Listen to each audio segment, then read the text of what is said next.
Good afternoon, everybody. I'm Alison. I'm Rena's youngest, and I'm speaking on behalf of Ian, Ruth and Jeff, and Ian is in London. Thank you for all coming to celebrate the life of our mother, Rena Wood. I think that Rena Wood is just the most fabulous name for the woman we know and love, because her name reflects the nature of the woman. Rena just would do things. She was a woman who would accept a challenge and try new things regardless of her age. Born Rena Merrill Cox in Chatham in Melbourne on August 28, 1911, she and her twin sister Elin were the first born to 9 children to Arthur and Ethel Cox.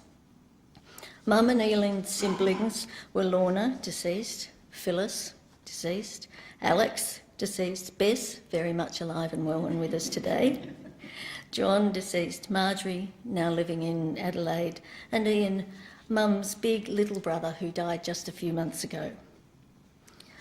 To cover a lifetime of 96 years, or almost 96, or possibly 100 years, according to Mum, in just a few minutes is a really big ask. But I could just use Mum's favourite saying, "I've had a good life, you know," and then I could sit down. However, it wouldn't do her justice, and I would like to talk a little more about the woman we knew and loved. As a child and young woman, Rena grew up in Hawthorn and also lived in Spotswood, Williamstown, Camberwell, Wonthaggi, St Arnaud, Charlton, Rosebud, Blackburn, Mingara Hostel in Croydon, and finally she came back to Camberwell, where she spent the last 18 months or so at Bethany Nursing Home, which was in fact just around the corner from 86 Bowen Street, where the family had lived for some years. Prior to her marriage, Rena had worked as a bookkeeper until she was 21 and made redundant, and then as a housekeeper to a doctor and a family. Rena had 4 children, 2 stepchildren, 11 grandchildren, and a growing crowd of great-grandchildren, some of whom are with us here today. She outlived 2 strong husbands and kept her interest in people and contact with friends strong until the last year or so. She just loved her little ones, her little great-grandchildren. Rena was an interesting and an interested woman. She had a great curiosity, a great capacity for meeting, befriending and understanding and accepting people from different cultures. As Elaine Hewson said on Sunday after church, Rena was a great collector of people. She had a phenomenal memory for faces, connections, children's and siblings' misdemeanours, and a phenomenal ability to forget everybody's food likes and dislikes. But the door was always open, the kettle was on, and the welcome mat was out. She was a very generous teacher of all her skills: cooking, sewing, gardening, entertaining, meeting people, participating in community life, and fitting more into the day than is normally possible. She was always ready to allow us to do things that others thought we may be too young to do, and Ruth and I were taught to cook at an early age and encouraged by Mum to join in entering things in the Charlton show. Mum won prizes for beautiful clothes, bottled preserves, baking, etc. Ruth and I would do decorated sauces and scones and cakes, and Geoffrey, not to be left out, won first prize with a plain sponge, much to our surprise, but not his. In the photos at the back of the room, when you're having a cup of tea, you'll see Ruth and I completely dressed in Mum's work. That's dresses, jumpers, coats and hats. Ian and Jeff were allowed to build all sorts of contraptions in our various backyards: underground houses and tunnels, cubby houses in the middle of the huge cypress hedge at Peel Street, great holes in the garden to trap the unwary visitors to unexpected parts of the garden, and the Peel Street white elephant, Ian's remarkable fish pond. Mum was a bit of a perfectionist at times, which could explain why a lot of stuff was left unfinished and why she used to spend an inordinate amount of time hunting high and low for things. When she and Bill moved from Charlton to Rosebud, decades of craft work went with her, some dating back 50 years. Mum was prolific in whatever endeavour she and the CWA ladies dreamt up. Jam jars and bottles covered in plaster of Paris and then painted with gold, Placemats, tea towels, oven cloths, embroidered aprons and tablecloths appeared in each person's Christmas parcel. She should have been a factory manager, really, because she knew the basics and the effectiveness of producing large numbers of units of whatever it was that was that year's craft fad. Will we ever forget the decade of the mosaic table? If you missed out on a mosaic tile table, there were still pot stands, dishes and ashtrays that all came covered in mosaic tiles. And then there was the landscapes, all done in oils. Her real artistic talents lay in watercolours and portraiture, but she would never attempt that, no matter how much she was encouraged. It could safely be said that Mum suffered from a certain degree of stubbornness, and there would be little dispute that she could also be pig-headed. Her attitude to advice was to treat it as a challenge. I'll prove them wrong. When she got her replacement knees, she was given firm advice on how to exercise gently, not walk too far, not bend her knees to garden. Did she take the advice? No. She just looked at us and said, "Is that right?" and went on her merry way. Her stubbornness was also demonstrated in her approach to most other things in life, particularly machinery and equipment. After struggling with things, she would shout, "I will not be beaten by this." Unfortunately, that trait has been passed on and was in evidence last night in front of Martin's computer. As son Ian wrote in an article for the BBC, Mum's determination and doggedness would be the life or death of her. It actually proved to be the life of her.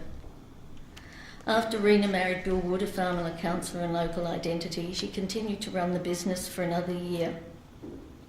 She and Bill had a wonderful life together, travelling around the world, throughout Victoria and Tasmania for Grand Lodge, Rotary and for Bill's other local government commitments. She blossomed in this environment as she was a very social person. She loved people to drop in and she loved to entertain. Dinners for large numbers of people at the house in Swan Hill Road were a delight to her, and she and Auntie Phyllis used to swap ideas on how to cater for large numbers at a dinner party without stressing too much. Although she declared herself to be a shy and nervous person, she was actually very good at working a room. I think she might be quite taken aback by that description, but a little bit pleased too, because meeting people and putting them at her ease was a real skill of hers. Within minutes, Mum would have struck up a conversation.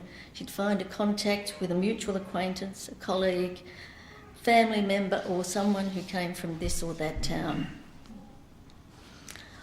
Although fiercely independent and convinced women could do anything men could, Mum still believed in supporting her husbands in their business and community life. As we were growing up, Mum supported Dad when he ran the Tribune in Charlton, and in her own right was involved in church committees, CWA, infant welfare, preschool committees, etc., and so forth. She continued this work after Dad died in 1954, as well as running the paper and the shop, still making our clothes, gardening, and insisting that we went home from school in the middle of the day for a cooked lunch. In addition to this, she ended up owning 4 newspapers in total: the Charlton Tribune, the Quambatook Times, the Witchy-Proof News and the Manangatang Courier. Phenomenal, really, even given that she had Ian and Jeff to help her in the business and June Wood and Ruth and me helping in the house. Mum, of course, was fiercely competitive, a trait she hotly denied, but anyone who has ever played a game of Scrabble with Rena will know what I mean. She was definitely a take-no-prisoners player. Her excellent vocabulary, good memory and a firm grasp on her own edition of the dictionary and the score pad usually saw her win every game. Mum in later life was a fairly impressionistic driver. Aim at a spot and hope for the best. Where possible, only make left-hand turns. We were astonished when in her 80s she was able to renew her driver's licence. Surely, we said, somebody must have gone outside and looked at her car. They would have seen that it was less than crisp around the edges. Rena, however, resolved the vexed question of how much longer she would drive by managing to have an almost head-on collision with, of all things, a tow truck. When she was taken to see the written-off car to remove her belongings, Mum declared she had not done all of that damage. It must have been done by somebody else. Mum's cooking was legendary. She always cooked for an army, and she was a clean plates lady. In later years, the state of her health was measured in sausage rolls. I remember Helen Spong reporting that Auntie Rena must be well recovered from an illness because she just made 24 sausage rolls. Mum never came to grips with use-by dates, and that's probably because she didn't think she had one of her own. So eating at Mum's was often an interesting experience, as her memory of when items were purchased or made was fuzzy at best and non-existent at worst. We still want to know how, despite our surreptitious efforts, there were still items in her cupboard that were between 5 and 10 years past their use-by date. We do, however, have to thank Mum for teaching us all to be independent, to cook, to garden, to sew, chop wood, kill chickens, and generally be able to look after ourselves. Mum also taught us how to be proud of our children, entertain, make friends, meet new people and be flexible.